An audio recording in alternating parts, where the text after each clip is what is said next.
What has driven the dramatic increase in prevalence of the inflammatory bowel disease, Crohn's disease, in societies that are rapidly westernized, a disease practically unknown just a century ago? What has truly changed in our internal and external environment that has led to the appearance of this horrible disease? Well, Japan suffered one of the most dramatic increases, and of all of the changing dietary components, animal protein appeared to be the strongest factor, an exponential increase in newly diagnosed Crohn's patients and daily animal protein intake, whereas the more vegetable protein, the fewer the cases of Crohn's, which is consistent with data showing a more plant-based diet may be successful in both preventing Crohn's disease and in treating Crohn's disease. But what about inflammatory bowel diseases in general? The largest study of its kind, 60,000 people followed for over a decade, found that high total protein intake, specifically animal protein, was associated with a significantly increased risk of the other big inflammatory bowel disease as well, called ulcerative colitis. Not just protein in general, the association between high protein intake and inflammatory bowel disease risk was restricted to animal protein intake. And since World War II, animal protein intake has increased not only in Japan, but also in all developed countries. This increase in animal protein consumption may explain some of the increased incidence of inflammatory bowel disease in the second half of the 20th century.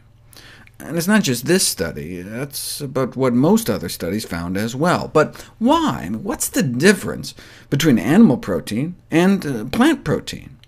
Well, animal proteins tend to have more sulfur-containing amino acids, like methionine, which bacteria in our gut can turn into the toxic rotten egg smell gas, hydrogen sulfide.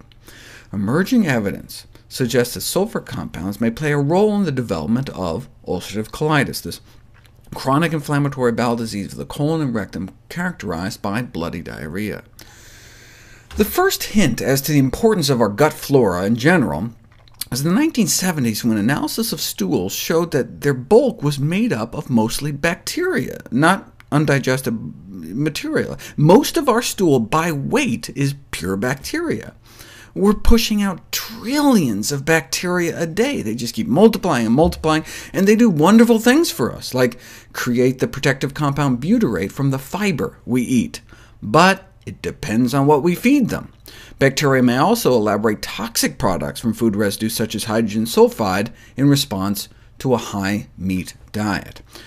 Hydrogen sulfide is a bacterially derived cell poison that has been implicated in ulcerative colitis. We'd always assumed that sulfide generation in the colon is driven by dietary components such as sulfur-containing amino acids, but we didn't know for sure until this study. They had folks eat 5 different diets, each with escalating meat content from vegetarian all the way up to like a steak a day. And the more meat, the more sulfide. 10 times more meat meant 10 times more sulfide. They conclude that dietary protein from meat is an important substrate for sulfide generation by bacteria in the human large intestine. Hydrogen sulfide can then act as a free radical and damage our DNA at concentrations way below what our poor colon lining is exposed to on a routine basis, which may help explain why diets higher in meat and lower in fiber may produce so-called fecal water that causes about twice as much DNA damage. Fecal water is like when researchers make a tea from someone's stool.